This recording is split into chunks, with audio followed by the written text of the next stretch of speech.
বন্ধুরা, এই মহিলাটির এবং মেয়েটির দুজনের একজনেরও স্বামী নেই। মহিলাটির স্বামী কিছুদিন আগে মারা গিয়েছে এবং মেয়েটির স্বামী অনেকদিন যাবৎ বিদেশে অবস্থান করতেছে, তাই তারা একে অপরের চাহিদা মেটানোর জন্য প্রতিদিন একসঙ্গে রোমান্টিক সময় পার করে। আজকে রোমান্স করার সময় এই লোকটি মেয়েটির জন্য একটি আকর্ষণীয় গিফট বক্স নিয়ে মেয়েটির বাড়িতে আসে।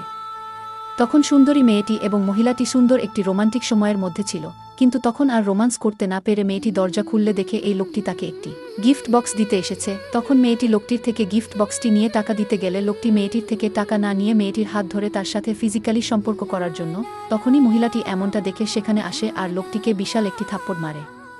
এরপর মহিলাটি মেয়েটির সাথে দরজা বন্ধ করে যা করলো তা দেখলে তোমরা সকলে অবাক হয়ে যাবে। তার আগে বন্ধুরা, তোমরা যদি চাও তোমার মা বাবা 100 বছর বেঁচে থাক, তাহলে অবশ্যই চ্যানেলটি সাবস্ক্রাইব করে ভিডিওটিতে লাইক দিয়ে কমেন্টে তোমার নিজের নামটি লিখে যাও। তখন মেয়েটির সাথে লোকটি এমন খারাপ কাজ করার জন্য মেয়েটি অনেক মন খারাপ করে কান্না করতে থাকে। তখন মহিলাটি মেয়েটিকে বলে, আজকে থেকে আমি তোমার স্বামী, তোমার দেখে কেউ খারাপ নজরে দেখলে তার চোখ আমি তুলে নিব।